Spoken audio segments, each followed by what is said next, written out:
प्रकार से 26 अक्टूबर को मंत्री गौरीशंकर बिसेन के द्वारा नाम निर्देशन पत्र भरा गया था और यह बताया गया था कि मौसम बिसेन की तबीयत खराब होने की वजह से उनके द्वारा सुरक्षा की दृष्टि से डमी फॉर्म भरा गया।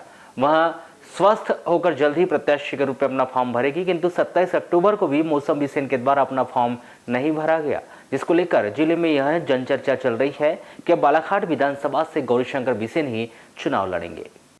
आपको बता दें कि जिस प्रकार से बालाघाट विधानसभा के टिकट मंत्री गौरीशंकर बिसेन को न मिलकर उनकी बेटी मौसम बिसेन को पार्टी के शीर्ष नेतृत्व के द्वारा दी गई थी, उस समय से ही जिले की राजनीति में अजीब सी हलचल चल रही थी कि जिस प्रकार से बालाघाट विधानसभा से मंत्री गौरीशंकर बिसेन ही चुनाव लड़ेंगे, किंतु पार्टी के द्वारा मौसम बिसेन को अपना प्रत्याशी बनाए जाने के बाद कहीं न कहीं सभी को यही लग रहा था कि मौसम बिसेन चुनाव निकालने में समर्थ नहीं लग रही है एवं राजनीतिक गलियारों में भी यही चर्चा चलने लगी कि यदि मौसम बिसेन की स्थिति ठीक नहीं है तो कहीं न कहीं मंत्री गौरीशंकर बिसेन ही बालाघाट विधानसभा से चुनाव लड़ेंगे। और अचानक से 26 अक्टूबर को मंत्री गौरीशंकर बिसेन के द्वारा रिटर्निंग ऑफिस पहुंचकर अपना फॉर्म भी भर दिया गया, जिससे जिले की जनता को लगा कि कहीं न कहीं अब बालाघाट विधानसभा से मंत्री गौरीशंकर बिसेन ही चुनाव लड़ेंगे। किंतु उन्होंने मीडिया से चर्चा के दौरान यह भी बताया था कि मौसम बिसेन की तबीयत खराब होने की वजह से उन्होंने अपना फॉर्म डमी के रूप में भरा है। 26 अक्टूबर की देर शाम मौसम बिसेन की आनन फानन में बालाघाट पहुंचकर वे पार्टी कार्यालय पहुंची। वह भाजपा जिला अध्यक्ष व मंत्री गौरीशंकर बिसेन से चर्चा के दौरान जब बात नहीं बनी तो वह अपने डी टाइप बंगले में पुनः एक बैठक रखी गई। वह बैठक के बाद भले ही निर्णय को सार्वजनिक नहीं किया गया, किंतु जिले में चर्चा थी कि शायद मौसम बिसेन 27 अक्टूबर को अपना फॉर्म भरेगी। वह लोगों को 27 अक्टूबर की देर शाम तक यही लग रहा था कि मौसम बिसेन के द्वारा 27 अक्टूबर को अपना फॉर्म भर दिया जाएगा, किंतु जब यह जानकारी आई कि मौसम बिसेन के द्वारा फॉर्म नहीं भरा गया और 30 अक्टूबर को नामांकन पत्र भरने की अंतिम तिथि रखी गई है, 28-29 अक्टूबर को शासकीय अवकाश होने की वजह से नामांकन फॉर्म जमा नहीं किए जाएंगे। उसके बाद जिले की जनता को यह स्पष्ट हो गया कि अब मौसम बिसेन को भले ही पार्टी के द्वारा शुरू में प्रत्याशी घोषित कर दिया गया हो, लेकिन वह अब बालाघाट विधानसभा से चुनाव नहीं लड़ेगी। उनके स्थान पर मंत्री गौरीशंकर बिसेन ही बालाघाट विधानसभा से चुनाव लड़ेंगे। और सूत्रों की माने तो कुछ राजनीतिक जानकार तो यह भी बता रहे हैं कि पार्टी के द्वारा एबी फॉर्म मंत्री गौरीशंकर बिसेन के नाम का ही भेज दिया गया है। भले ही हम इस बात की पुष्टि नहीं कर रहे हैं कि पार्टी के द्वारा एबी फॉर्म किसके नाम से भेजा गया है, पर जिस प्रकार से जिले में यह जनचर्चा चल रही है उससे देखकर अब यही लग रहा है कि बालाघाट विधानसभा से मंत्री गौरीशंकर बिसेन ही चुनाव लड़ेंगे, क्योंकि मंत्री गौरीशंकर बिसेन के द्वारा भले ही नामांकन फॉर्म भरते समय शक्ति प्रदर्शन नहीं किया गया हो, लेकिन चुनाव को लेकर यह जरूर अस्वस्थ हो गया था कि बालाघाट की राजनीति के भीष्म पितामह कहे जाने वाले गौरीशंकर बिसेन जरूर बालाघाट विधानसभा से ही चुनाव लड़ेंगे। अब देखना यह होगा कि जिस प्रकार से मौसम बिसेन के द्वारा लंबे समय से चुनाव को लेकर मेहनत की जा रही थी, वह अपने पिता को भी सपोर्ट करती है या फिर वह एक बार मंत्री गौरीशंकर बिसेन से चुनाव नहीं लड़ने को लेकर नाराज रहती है या फिर अपने पिता गौरीशंकर बिसेन का विधानसभा चुनाव में साथ देती है। भले ही मंत्री गौरीशंकर बिसेन के द्वारा मौसम बिसेन के स्वास्थ्य ठीक नहीं होने की जानकारी मीडिया को दी गई हो, लेकिन 27 अक्टूबर को मौसम बिसेन के द्वारा नाम निर्देशन पत्र नहीं भरा गया, किंतु शहर में मौसम बिसेन को घूमता भी देखा गया है। वह बिल्कुल ही स्वस्थ नजर आ रही थी। जिस प्रकार से मंत्री गौरीशंकर बिसेन के बयान को एक प्रकार का पॉलिटिकल स्टंट भी माना जाए या फिर किसी प्रकार की राजनीति, यह तो कहना उचित नहीं होगा, किंतु प्रत्यक्षदर्शी की माने तो मौसम बिसेन 27 अक्टूबर को शहर में स्वस्थ घूमते हुए दिखाई दी थी और उन्होंने 27 अक्टूबर को अपना नामांकन फॉर्म भी नहीं भरा है। पटाखों की खरीदी बिक्री और उसके स्टॉक, परिवहन और भंडारण सहित जीएसटी टैक्स को लेकर नगर में जारी जीएसटी की कार्रवाई गुरुवार की तरह ही शुक्रवार को भी जारी रही। शुक्रवार देर शाम तक जारी इस कार्यवाही में state GST anti evasion team ने प्रतिष्ठानों में रखे पटाखों के स्टॉक, उनकी खरीदी व बिक्री और जीएसटी से संबंधित दस्तावेजों को देर शाम तक खंगाले। हालांकि पिछले 2 दिनों से चल रही इस जांच में जीएसटी टीम को कौन कौन से दस्तावेज नहीं मिले और दस्तावेज की जांच या जीएसटी टैक्स संबंधी जांच में इस टीम को कहां-कहां और क्या-क्या कमियां मिली है, फिलहाल इसकी जानकारी नहीं लग पाई। जहां जीएसटी टीम के द्वारा जांच की यह कार्रवाई आगे भी जारी रहने और जांच पूरी होने के बाद ही इसकी जानकारी साझा करने की बात कही जा रही है। आपको बताया कि फटाखा खरीदी बिक्री, फटाखा का स्टॉक, जीएसटी टैक्स सहित अन्य जानकारी को जुटाने और इस कारोबार में गड़बड़ियों को रोकने के लिए जीएसटी की टीम के द्वारा जगह जगह छापामार कार्रवाई की जा रही है। इस कड़ी में गुरुवार को जीएसटी की टीम ने अलग अलग 3 स्थानों पर एक साथ छापामार कार्रवाई करते हुए दस्तावेजों की जांच की। यहां कार्रवाई की शुरुआत जिले की प्रसिद्ध फटाखा एंड फटाखा कंपनी से की। इसके अलावा दर्द गो फार्मा कंपनी, तो वहीं तिरोड़ी के खड़पड़िया में संचालित फैक्ट्री व कटंगी में संचालित फैक्ट्री में भी जीएसटी की कार्रवाई की जाने की बात कही जा रही थी। हालांकि टीम ने स्पष्ट कर दिया कि केवल 2 स्थानों पर ही जीएसटी की जांच जारी है। इन दिनों लांजी विधायक हिना कावरे के बैठक का वीडियो सोशल मीडिया पर तेजी से वायरल हो रहा है, जिसमें लांजी विधायक हिना कावरे अपने कार्यकर्ताओं के साथ एक बैठक लेने के लिए अपनी विधानसभा की एक ग्राम पंचायत में गई हुई थी, जहां पर विधायक प्रतिनिधि के द्वारा पार्टी के कार्यकर्ता के साथ फटकार लगाते हुए यह वीडियो तेजी से वायरल हो रहा है, जिसमें स्वयं विधायक हिना कावरे भी विधायक प्रतिनिधि के द्वारा फटकार लगाने पर मुस्कुराते हुए भी नजर आ रही है। आपको बता दें कि इन दिनों विधानसभा चुनाव को कुछ ही दिन बचे हैं, जिसको लेकर पार्टी प्रत्याशी अपने अपने स्तर पर कार्यकर्ता और विधानसभा की जनता से फेस टू फेस बैठक लेकर चर्चाएं कर रही है, जिसमें लांजी विधायक हिना कावरे के द्वारा अपनी विधानसभा क्षेत्र में भी बैठक के दौरान विधायक प्रतिनिधि का पार्टी कार्यकर्ताओं के साथ फटकार लगाते हुए एक वीडियो तेजी से सोशल मीडिया पर वायरल हो रहा है, जिसमें विधायक हिना कावरे स्वयं बैठी हुई दिखाई दे रही है। वही विधायक प्रतिनिधि पार्टी कार्यकर्ता के साथ फटकार लगाते हुए दिखाई दे रहे हैं। इसे देखकर हिना कावरे मुस्कुराते हुए भी दिख रही है। संभवतः यह वीडियो हिना कावरे के नामांकन फॉर्म भरने के पहले का माना जा रहा है, जिसमें विधायक हिना कावरे अपनी विधानसभा क्षेत्र के ग्राम पंचम टोला में रखी गई एक पार्टी की बैठक में सम्मिलित होने पहुंची थी, जिस पर जैसे ही बैठक शुरू होती है वैसे ही विधायक प्रतिनिधि और बैठक में आए पार्टी कार्यकर्ताओं के बीच किसी बात को लेकर कहासुनी शुरू हो जाती है और यह कहासुनी इतनी आगे बढ़ जाती है कि विधायक प्रतिनिधि के द्वारा कार्यकर्ता से विधायक हिना कावरे के सामने ही फटकार लगा रहे हैं, जिस पर हिना कावरे के द्वारा किसी को बिना कुछ कहे ही मुस्कुराते हुए दिख रही है। किंतु पद्मेश 24/7 इस वायरल वीडियो का पुष्टि नहीं करता है। यह वीडियो पद्मेश 24/7 के दर्शकों के द्वारा हमें भेजा गया है। ऐसी कर दी हो और हमारे घर चंदा मांगने आए, ये कहाँ की बात है? आपसे हम पूछना चाह रहे हैं। नहीं पूछे, नहीं बोलने की बात नहीं है। जबकि हम आपको अपना मार रहे तब आपके घर गए, आपको बुलाए अपने गांव में, हैं? लेकिन आप लोग दूसरे भावना कर रहे हो नहीं इस बात के लिए, ये तो साफ दिख रहा है। पटेल साहब गलत बोल रहे हो क्या? बताओ है? नहीं, वो होता है, बात अलग है। आपकी बात नहीं बोल रहे ना, फिर हम बोलते हैं तो तुमको बुरा लगता है। क्या बात कर रहा है तू? बोले तो बोले हम, उसमें क्या बात वाली बात? काय को बुलाया तुमने मैडम? क्यों काय को बुलाया? सुनो ना, तेरे को बहुत राजनीति आती है। क्यों तेरा नाम बहुत आता है? तू ये समझता होगा कि दादागिरी करूंगा कह के? मैं काय के लिए दादागिरी करूंगा जी? आने वाला साले तू पहला फिर हो गया भैया, बेकार की बात करेगा तू। हो गया। अरे अभी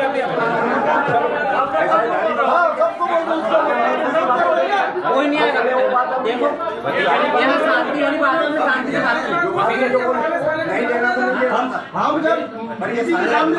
बात ऐसी कर दी हो और हमारे घर चंदा मांगने आए, ये कहाँ की बात है? आपसे हम पूछना चाह रहे हैं। नहीं पूछे, नहीं बोलने की बात नहीं है।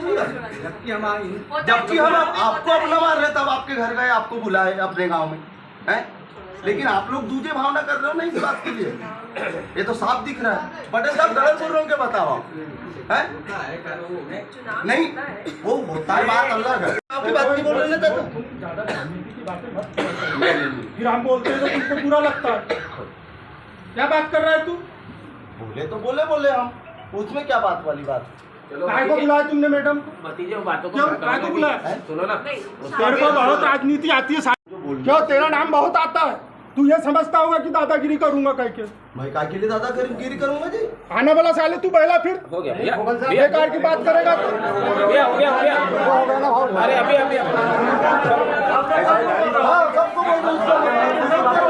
कोई नहीं आएगा। देखो यहाँ शांति वाली बात है, शांति से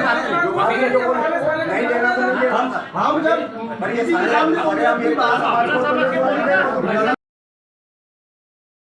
वाराणसी में 27 अक्टूबर को 5 प्रत्याशियों के द्वारा रिटर्निंग कार्यालय में उपस्थित होकर अपना नाम निर्देशन फॉर्म जमा किया। वहीं 2 व्यक्तियों के द्वारा नाम निर्देशन फॉर्म भी लिए गए। उक्त प्रक्रिया की अंतिम तिथि 30 अक्टूबर की है, जो अंतिम दिन होगा। ऐसे में बचे हुए सभी प्रत्याशी अपना नाम निर्देशन पत्र भरने का कार्य करने में जुट गए।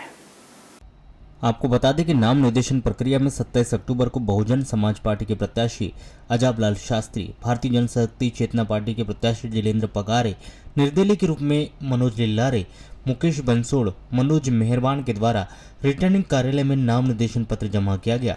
वहीं आजाद समाज पार्टी के प्रत्याशी नीलेश पटेल और भोरगढ़ निवासी चुन्नीलाल धुवारे ने निर्दलीय रूप से नाम निर्देशन पत्र प्राप्त किया है। इस बार निर्वाचन प्रक्रिया में क्षेत्र के युवा नेता और क्षेत्र की एक बड़ी ग्राम पंचायत डोंगरमाली के सरपंच मनोज लिल्लारे ने निर्दलीय प्रत्याशी के रूप में 26 अक्टूबर को जुलूस के माध्यम से रिटर्निंग कार्यालय पहुंचकर अपना नाम निर्देशन फॉर्म जमा किया। वहीं कुछ त्रुटियां के सुधार के लिए 27 अक्टूबर को भी उनके द्वारा रिटर्निंग कार्यालय में उपस्थित होकर आवश्यक दस्तावेज उपलब्ध कराकर अपना नाम निर्देशन फॉर्म पूर्ण किया। इस प्रकार से अब वहाँ चुनावी मैदान में खड़े हो गए, जिनके द्वारा इस चुनाव में अपनी उपस्थिति जनता को एक मजबूत हाथ उपलब्ध कराने के लिए दे दी गई, जिन्होंने अपना उद्देश्य जनता के मुद्दों को पूरा करना बताया। वहीं चर्चा करते हुए मनोज लिल्लारे ने बताया कि भारतीय जनता पार्टी, भारतीय राष्ट्रीय कांग्रेस और इन जैसी समस्त राष्ट्रीय पार्टी में जो भी नेता है उनमें से झंडा किसके पास है? एक व्यक्ति भी बताओ जो भाजपा और कांग्रेस में यथावत हो। सब जगह फेरबदल चल रहा है।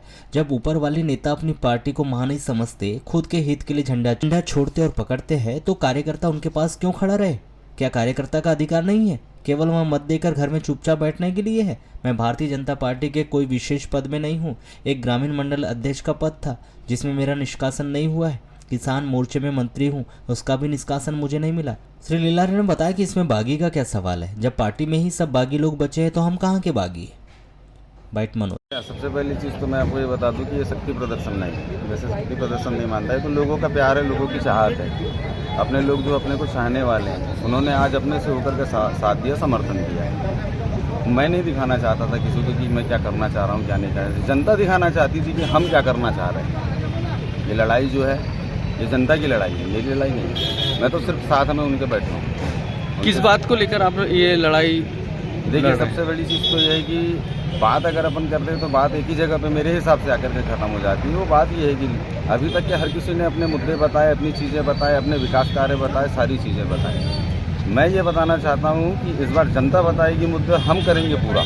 भैया कुछ दिन पहले पवार मंगल भवन में भाजपा की बैठक हुई थी और उसमें आपने कहा था कि जो भी भाजपा का एक प्रत्याशी खड़ा होगा मैं उसका साथ दूंगा, समर्थन दूंगा, मगर आज आपने नामांकन दाखिल किया है। देखिए, सबसे बड़ी चीज़ है कि ये बात गलत है। मैंने ये नहीं कहा था, मैंने ये कहा था कि पूरा संगठन एक होकर के चुनाव अगर लड़ें तो हम रावण का वध कर सकते हैं। तो डॉक्टर साहब ने भी तो हम नामांकन दाखिल करने वाले। उसके बाद में वहाँ बैठे, हमने बैठने के बाद विचार मंथन हुआ। विचार मंथन में किसी से उस समय तो पूछा नहीं गया, सिर्फ ये कहा गया कि भाई डॉक्टर साहब चुनाव लड़ेंगे, डॉक्टर साहब चुनाव लड़ेंगे। ये बात सब कार्यकर्ताओं के बीच आई। तो उस समय हमने बोल करके वहाँ पे आ गए, भाई आप अपनी जगह तैयारी करें, हम अपनी जगह तैयारी करें। जिस समय हमें मंच मिला था उस समय हमने ये कहा था कि भाई पूरा संगठन एक होता। अगर डॉक्टर साहब प्रत्याशी बन जाने, चुनाव लड़ते हैं, तो आप अपना नामांकन उठाएंगे या फिर चुनाव लड़ेंगे? नहीं, मैं तो आपको एक चीज़ ये बताना चाह रहा हूँ कि मैं किसी पार्टी, किसी संगठन, किसी के ना दबाव ना प्रेशर में नहीं आने वाला हूँ। और मुझे नामांकन दाखिल हो चुका है। मैंने एक ही बात पहले भी मीडिया के माध्यम से बोली और आज ही बोला है कि मेरी अब जान जाएगी तभी फॉर्म उठेगा। आज चुनौती आपके लिए?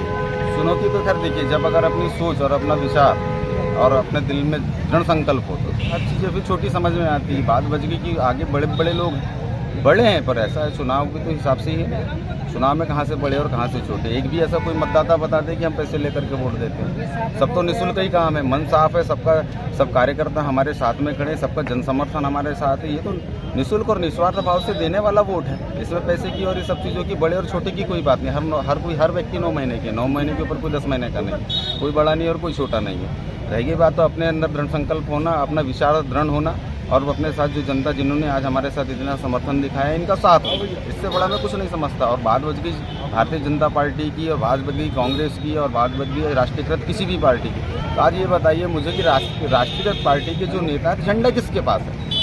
कौन नेता है झंडा के, बताइए। एक भी व्यक्ति ऐसा बताइए जो कांग्रेस में यथावत हो, एक व्यक्ति ऐसा बताइए कि जो भाजपा में यथावत हो। सब तो फेरबदल ही चल रहा है। जब ऊपर स्तर के नेता कांग्रेस में या भाजपा में, राष्ट्रीयकृत पार्टी के जो भी नेता हैं, जब वो अब पार्टी को माने समझ सकते तो नीचे अपने खुद के लिए, अपने खुद के हित के लिए जब वो पार्टी को इधर से उधर कर सकते हैं, झंडा छोड़ सकते हैं, तो भाई कार्यकर्ता क्यों उनके साथ में खड़ा रहेगा? किस मुद्दे से खड़ा रहेगा? क्या वो अपने हित के लिए इधर उधर नहीं हो सकता? उसका अधिकार नहीं है। सिर्फ उसका अधिकार क्या वोट ही देना है? सिर्फ वोट दे और चुप ही बैठे रहे?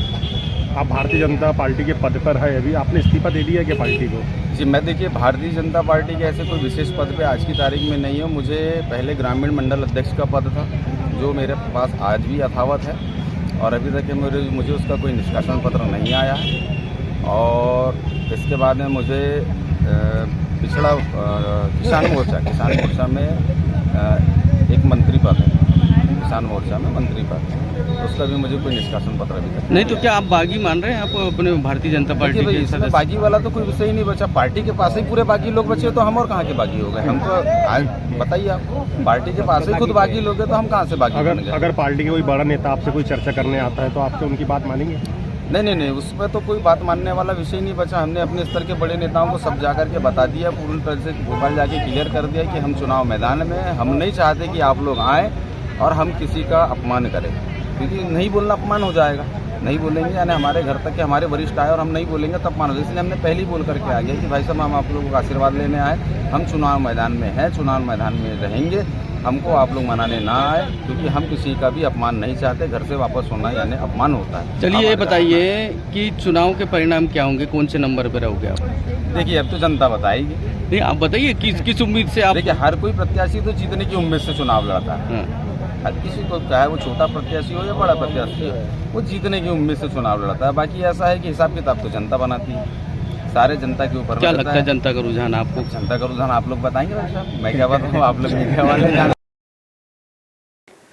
27 अक्टूबर को जिले के 6 विधानसभा से लगभग 27 प्रत्याशियों ने नाम निर्देशन पत्र जमा किया और कहा भी यही जा रहा था कि 27 अक्टूबर को शुभ मुहूर्त होने की वजह से जिले के 6 विधानसभा में क्षेत्रीय पार्टियों के प्रत्याशियों के द्वारा पहले ही यह कह दिया गया था कि वह 27 अक्टूबर को ही नाम निर्देशन पत्र जमा करेंगे, जिसमें यदि प्रमुख क्षेत्रीय पार्टियों के प्रत्याशियों की बात करें तो बालाघाट विधानसभा से कांग्रेस पार्टी की अनुभा मुंजारे ने नाम निर्देशन पत्र जमा किया, तो वहीं परसवाड़ा विधानसभा से भाजपा से मंत्री रामकिशोर नानू कावरे के द्वारा नाम निर्देशन पत्र भरा गया है। वह कांग्रेस पार्टी से मधु भगत के द्वारा नाम निर्देशन पत्र जमा किया गया, तो वहीं बहुत से ऐसे भी उम्मीदवार हैं जिन्होंने निर्दलीय के रूप में फॉर्म जमा किए। आपको बता दें कि 27 अक्टूबर को बहुत ही शुभ तिथि होने के कारण सभी क्षेत्रीय पार्टियों के प्रत्याशियों के द्वारा 27 अक्टूबर को नाम निर्देशन पत्र भरे जाने की बात पहले से कह दी गई थी। 27 अक्टूबर को हुआ भी यही। सभी क्षेत्रीय पार्टी व निर्दलीय प्रत्याशियों के द्वारा अपने अपने विधानसभाओं में शक्ति प्रदर्शन करते हुए रिटर्निंग ऑफिस पहुंचकर अपने अपने नाम निर्देशन पत्र भरे गए। इसमें देखा यह भी गया है कि बहुत से ऐसे भी निर्दलीय प्रत्याशी थे जिन्होंने अपने साथ डमी फॉर्म भी भरे, तो कुछ निर्दलीय प्रत्याशियों का मानना यह भी था कि कहीं उनके फॉर्म निरस्त न हो जाए। इसको देखते हुए उन्होंने 4 बार अपने ही नाम के फॉर्म रिटर्निंग ऑफिस में जमा किए। वहीं बैयर विधानसभा से बीजेपी के भगत सिंह नेताम का नाम निर्देशन पत्र जमा किया गया है। लांजी विधानसभा से बीजेपी से राजकुमार कर्रा है तथा संयुक्त क्रांति पार्टी से किशोर समृद्धि के नाम निर्देशन पत्र जमा किए गए। तो वहीं परसवाड़ा विधानसभा से बीजेपी से रामकिशोर कावरे, तो वहीं भारतीय राष्ट्रीय कांग्रेस से मधु भगत, आम आदमी पार्टी से शिव शंकर यादव व कृष्ण कुमार के नाम निर्देशन पत्र जमा किए गए। बालाघाट विधानसभा से बीएसपी से कमल किशोर राउत, मध्य प्रदेश जन विकास पार्टी से सत्य प्रकाश शुक्ला, निर्दलीय सोमेश्वर उइके, अजय विशाल बिसेन, दीपक पिंचा, चेनाली बिसेन, मनीषा वैद, तो वहीं भारतीय राष्ट्रीय कांग्रेस से अनुभव मुंजारे, आम आदमी पार्टी से शिव जायसवाल व सुरेश के नाम निर्देशन पत्र जमा किया गया। वाराणसी विधानसभा से निर्दलीय मनोज लीलारे, मनोज मेहरवार व मुकेश बंसोड़, बीएसपी से अजबलाल शास्त्री व भारतीय शक्ति चेतना पार्टी से इलेंक्रा का नाम निर्देशन पत्र जमा किए। कटंगी विधानसभा से बीएसपी से उदय सिंह मंजेश्वर, भारतीय राष्ट्रीय कांग्रेस से बोध सिंह भगत, बीजेपी से गौरव पारधी, निर्दलीय केशर बिसेन व भुवनेन्द्र कुमार डहरवाल के नाम निर्देशन पत्र उन्होंने भी जमा किए। जिस प्रकार से नाम निर्देशन पत्र भरे जाने का क्रम जारी है, उसी प्रकार प्रत्याशियों के नाम निर्देशन पत्र दिए जाने का भी क्रम जारी ही है। बालाघाट विधानसभा की बात करें तो बालाघाट विधानसभा से 6 लोगों को आरओ के द्वारा नाम निर्देशन पत्र जारी किए गए। वाराणसी विधानसभा में 2 लोगों को आरओ के द्वारा नाम निर्देशन पत्र जारी किया गया, तो वहीं कटंगी से 1 को आरओ के द्वारा नाम निर्देशन पत्र जारी किया गया है। वहीं लांजी से 7 लोगों को नाम निर्देशन पत्र जारी किए गए। बैयर विधानसभा से 6 लोगों को आरओ के द्वारा नाम निर्देशन पत्र जारी किए गए। जिस प्रकार से प्रत्याशियों के नाम निर्देशन जमा करने की अंतिम तारीख 30 अक्टूबर रखी गई, उस हिसाब से अब प्रत्याशियों को महज 30 अक्टूबर को ही नाम निर्देशन पत्र रिटर्निंग ऑफिसर में जमा कर पाएंगे, क्योंकि 28-29 अक्टूबर को अवकाश होने के कारण प्रत्याशी नाम निर्देशन पत्र जमा नहीं कर पाएंगे। 30 अक्टूबर को शाम 5 बजे तक ही नाम निर्देशन पत्र भरे जाने का क्रम चलता रहेगा। वह प्रत्याशियों को नाम निर्देशन पत्र भरे जाने का क्रम समाप्त हो जाएगा। वहीं निर्वाचन अधीक्षक सुबोध कुमार श्रीवास्तव के द्वारा दूरभाष पर जानकारी देते हुए बताया कि 31 अक्टूबर को प्रत्याशी के फॉर्मों की जांच करने के उपरांत 3 बजे के बाद प्रत्याशियों को चुनाव चिन्ह का आवंटन होने का सिलसिला शुरू हो जाएगा। नाम निर्देशन भरे जाने की अंतिम तिथि 30 अक्टूबर के बाद 1 और 2 नवंबर को फॉर्म उठाने की अंतिम तिथि रखी गई है, जिसमें जो भी प्रत्याशी अपने नामांकन फॉर्म उठाना चाहता है वह 1 और 2 नवंबर को रिटर्निंग ऑफिस में जाकर अपने जमा किए हुए फॉर्म उठा सकता है। बरवेली थाना क्षेत्र के अंतर्गत आने वाले ग्राम पायली के परसाटोला के समीप नहर में नहाते समय के व्यक्ति की डूबने से मौत हो गई। मृतक पंकज पिता प्रहलाद कराड़े 30 वर्ष वार्ड नंबर 13 हीरापुर निवासी है। यह घटना 26 अक्टूबर को 12 बजे करीब हुई थी। 27 अक्टूबर को 8 बजे होमगार्ड के गोताखोरों के द्वारा नहर में रेस्क्यू ऑपरेशन चलाकर इस व्यक्ति का शव बाहर निकाला गया। बरवेली पुलिस ने शव का पोस्टमार्टम करवाकर शव परिजनों को सौंप दिया है। प्राप्त जानकारी के अनुसार पंकज कराड़े के परिवार में माता पिता है और वे 2 भाई एक बहन। बहन की शादी हो चुकी है। पंकज और उसका भाई पवित्र दोनों बरवेली माइंस में काम करते हैं। 26 अक्टूबर को पंकज अपने साथियों के साथ पिकनिक मनाने के लिए परसाटोला बड़ी नहर में गए थे। पिकनिक मनाने के बाद जब पंकज अपने साथियों के साथ नहर में नहा रहा था तभी वह नहर में डूब गया। पंकज की उसके साथियों ने नहर में काफ़ी तलाश किया। नहीं मिलने पर वह बरवेली थाना में इसकी सूचना दी। सूचना मिलते ही बरवेली पुलिस मौके पर पहुंची। पुलिस कंट्रोल रूम में सूचना मिलने पर होमगार्ड के गोताखोरों ने मौके पर पहुंचकर रेस्क्यू ऑपरेशन चलाया, किंतु पंकज का शव नहीं मिल पाया। शाम होने के कारण रेस्क्यू ऑपरेशन रोक दिया गया। 27 अक्टूबर को सुबह 8 बजे होमगार्ड के डिस्ट्रिक्ट कमांडेंट रजनी खट्टी के मार्गदर्शन में होमगार्ड के गोताखोरों के द्वारा परसाटोला बड़ी नहर पहुंचकर रेस्क्यू ऑपरेशन चलाया गया। इस दौरान भारी मशक्कत के बाद होमगार्ड के गोताखोरों के द्वारा पंकज का शव नहर से बाहर निकाला गया। पंचनामा कार्रवाई के पश्चात मृतक के शव का पोस्टमार्टम करवाकर शव उनके परिजनों को सौंप दिया है। आगे मर्ग जांच की जा रही है। नगर के वार्ड नंबर 4 संविधान चौक सुषमा लेआउट में चोरों ने एक सोने मकान का ताला तोड़कर एक लैपटॉप और टैबलेट चोरी कर लिया, जिसकी कीमत 47,500 रुपये बताई गई है। कोतवाली पुलिस ने उमेश्वरी पति विजय कुमार राहंगडले 35 वर्ष ग्राम बगोली थाना लालबरा निवासी के द्वारा की गई रिपोर्ट पर अज्ञात आरोपी के विरुद्ध अपराध दर्ज कर जांच शुरू की है। प्राप्त जानकारी के अनुसार विजय कुमार राहंगडले मूल रूप से ग्राम बगोली थाना लालबरा के रहने वाले हैं, जो बालाघाट नगर के वार्ड नंबर 4 संविधान चौक सुषमा लेआउट में लालचंद झारिया के मकान में किराए से रहते हैं, जिनकी पत्नी उमेश्वरी राहंगडले शासकीय प्राथमिक शाला सलैया स्कूल केंद्र देवरी हट्टा जिला कटनी में शिक्षिका के पद पर पदस्थ है। शासकीय अवकाश होने से उमेश्वरी राहंगडले 22 अक्टूबर को बालाघाट अपने पति के पास आई थी, जो अपने साथ एक लैपटॉप और शासकीय टैबलेट भी लेकर आई थी। 22 अक्टूबर को ही उमेश्वरी राहंगडले लैपटॉप और टैबलेट कमरे में रखकर अपने पति विजय कुमार के साथ अपने ग्राम बघोली चले गए थे। 26 अक्टूबर को सुबह 7 बजे जब उमेश्वरी राहंगडले अपने पति विजय कुमार राहंगडले के साथ बालाघाट अपने किराए के मकान में आया तो देखा कि कमरे का ताला टूटा हुआ दिखाई दिया। कमरे के अंदर सामान इधर उधर बिखरा पड़ा हुआ था। बैग में रखा HP कंपनी का लैपटॉप तथा शासकीय रियलमी कंपनी का टैबलेट नहीं था, जिसे किसी अज्ञात व्यक्ति के द्वारा कमरे का ताला तोड़कर चोरी कर ले गया था। कोतवाली पुलिस ने उमेश्वरी राहंगडले 35 वर्ष के द्वारा की गई रिपोर्ट पर अज्ञात आरोपी के विरुद्ध धारा 457, 380 के तहत अपराध दर्ज कर जांच पड़ताल शुरू की है। चोरी किए गए लैपटॉप और टैबलेट की कीमत 47,500 रुपये बताई जा रही है।